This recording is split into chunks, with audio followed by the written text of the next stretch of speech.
Hello everyone. So guys, ये एक picture आप देख सकते हैं। ये पिक्चर मैंने ड्रॉ किया है और इसको देखकर आपको डिस्क्राइब करना है इसको। तो डिस्क्राइब करने के दो तरीके होते हैं। एक होता है कि आप एक नॉर्मल साधारण सी अंग्रेज़ी बोलते हैं और एक होता है कि आप थोड़ा सा इसको सजाते हैं, डेकोरेट करते हैं अच्छे से स्ट्रक्चर्स लगा करके। पहले मैं आपको कहानी बताता हूँ, आप कोशिश करना। देखिए यहाँ पर आप देखिए, इस वाले बॉक्स में देखिए कि एक मदर है और माँ ने अपने बेटे से कहा कि बेटा get some sugar from the shop, बाज़ार से कुछ चीनी ले आओ। तो ये यहाँ पर ये कॉन्वर्सेशन हुई। ये जो लड़का है अब ये चीनी लेने के लिए जा रहा था। जैसे जा रहा था कि रास्ते में इसे एक पेड़ दिखाई दिया। मतलब पेड़ था, बहुत ही पुराना और जायंट, बहुत ही विशाल एक पेड़ था। इसको लगा कि किसी ने एक कोई पत्थर का टुकड़ा इसको मारा, फेंक कर मारा।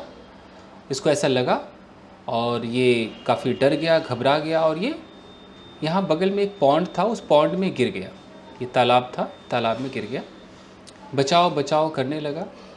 तालाब के बगल में ही कुछ मछुआरे रहते थे। तो यहाँ कुछ फिशरमैन हैं। मछुआरों ने इसकी इस आवाज़ को सुना और वो कूद गए तालाब के अंदर इसको बचाने के लिए और लड़के को बाहर निकाला। लड़के ने थैंक यू बोला और अपने घर चला गया। ये छोटी सी कहानी है। अब इसको बोलेंगे तो कैसे बोलेंगे? एक तो सबसे आसान तरीका है कि आप ऐसे कह सकते हैं कि one day mother said to her son, बेटा go to market and bring some sugar. इस तरीके से आराम आराम से आप बोल सकते हैं। The boy started going to the shop, suddenly he saw that somebody threw something at him from the tree. ऐसे करके आप बोल सकते हैं। एक होता है कि आप इसको डेकोरेट करते हैं। तो डेकोरेट करने के लिए कुछ स्ट्रक्चर्स चाहिए। मैंने यहाँ पे कुछ स्ट्रक्चर्स लिखे हैं, देखिए आपको दिखाई दे रहे हैं? थोड़ा और बड़ा कर दो इसको। देखिए मैंने एक लिखा है विद अ व्यू टू। बहुत यूज़ होता है। विद अ व्यू टू का मतलब होता है पर्पस, किस उद्देश्य से कोई जा रहा था, तो पर्पस दिखाने के लिए। एक होता है कैरी आउट। कैरी आउट का मतलब होता है आपके आज्ञा का पालन करना, तो आप कैरी आउट का इस्तेमाल कर सकते हैं। यहाँ पर है हेड टुवार्ड्स, किसी की तरफ जब आप जाने लगते हैं तो आप कह सकते हैं I was heading towards the shop, ऐसे करके। एक है आउट ऑफ द ब्लू।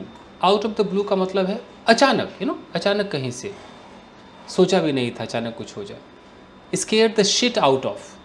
तो scare the shit out of का मतलब है कि कोई इतना डर गया हो, कोई घटना है जिसने आपको डरा दिया हो। तो एक ऐसा स्लैंग सा चलता है, this incident square the shit out of me, ऐसे बोलते हैं। एक होता है ड्यू टू विच, जिसके कारण। एक है आपका गो इन टू अ टीजी, इसका मतलब होता है घबरा जाना। I went into a tizzy, मैं तो घबरा ही गया, नर्वस हो गया। एक है एंड अप। एंड अप का मतलब होता है कि सोचा नहीं था कि एंड ऐसा होगा। मान लो कि मैं गया जा रहा था चीनी खरीदने और मैं पानी में गिर गया, तो I ended up falling into the river, तो एंड अप है। सून आफ्टर का मतलब होता है उसके तुरंत बाद। एक है रेज एन अलार्म, इसका मतलब होता है कि शोर मचाना। एक है इन नो टाइम, यानी कि बिना देरी किए, इन नो टाइम। और इन ऑर्डर टू का मतलब है कुछ भी करने के लिए। तो ये 12 छोटे छोटे स्ट्रक्चर्स मैंने लिखे हैं गाइस। अब इनका इस्तेमाल करके इस कहानी को बोलने की कोशिश करनी है। चलिए शुरू करते हैं। Well, this story is about a boy who was asked by his mother to get some sugar from the shop with a view to carrying out the order of his mother. He started heading towards the shop. On the way, there was an old massive tree touching a small pond. While the boy was passing by the tree, suddenly he was hit with a piece of stone which he felt was chucked by someone from the tree, which scared the shit out of him, due to which he went into a tizzy and ended up falling into the pond. Soon after, he started raising an alarm, help, help, which was heard by some of the fishermen who lived on the bank of the pond, and in no time, the fishermen jumped into the pond in order to save the boy. They took the boy out of the pond, and the boy, saying thank you to the fishermen, went away from there. तो देख रहे हैं, मैंने कोशिश किया कि कैसे भी इसको मैं यूज़ करके बना दूँ। तो ये मैंने डेकोरेट किया है। अगर मैं इसको डेकोरेट नहीं करता तो मैं कैसे बोलता? फिर मैं ऐसे बोलता, well one day son wanted to take tea. He said to his mama, mama, mama, I want to take tea. Mama said, okay, there is no sugar, so please go to the market and buy some sugar. The boy said, okay mama, I am going. बिल्कुल एकदम normal English चल रही है. Then the boy started going towards the shop. On the way there was an old giant tree. While the boy was passing by the tree, suddenly he felt that somebody chucked something at him. Seeing this, he got quite scared, and due to being unbalanced, he fell into the pond and started raising an alarm, help, help, help. And there were some fishermen who lived on the bank of the river. Some of the fishermen heard his raising alarm, and they jumped into the pond to save the boy, and they anyhow took the boy out of the river, and the boy said thank you and went away to his home. ऐसे भी आप बोल सकते हैं. तो कहने का मतलब है कि आप दो तरीके से स्टोरी को बोलते हैं. एक है जिसमें आप भरपूर टेंस का इस्तेमाल करते हैं, पूरा आप इसमें डायरेक्ट स्पीच लगाते हैं, मम्मी ने कहा बेटा गो टू मार्केट, फुल आप ड्रामा दिखाते हैं.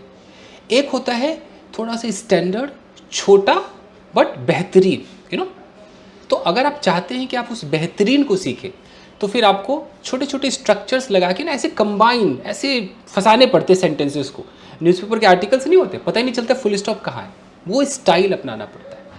लेकिन जो लोग नए हैं, मैं कहूँगा कि वो आप एडवांस स्ट्रक्चर के चक्कर में अभी ना पड़े. अभी आप नॉर्मल कहानी को एक टेंस बेस्ड पर बेहतरीन बोले, एकदम डायरेक्ट स्पीच में तोड़ तोड़ कर बोले. माँ ने कहा बेटा दुकान जा, बेटे ने कहा हाँ माँ मैं दुकान जा रहा हूँ माँ, बेटा जा रहा था अचानक उसने देखा, ऐसे बोलिए. तो यही था दोस्तों, आई होप कि आपके समझ में आया होगा. तो आप इसका स्क्रीनशॉट ले सकते हैं, घर पे आप ट्राई कर सकते हैं, और मैंने जो स्ट्रक्चर्स लिखे हैं आप उसका भी स्क्रीनशॉट ले लीजिए, ताकि आप चाहे तो इसका इस्तेमाल कर सकते हैं गाइस. तो ये देख लीजिए, ये है, ले लीजिए 12 स्ट्रक्चर्स. ठीक है, तो थैंक यू वेरी मच, मिलते हैं अगले एपिसोड में. Thank you guys.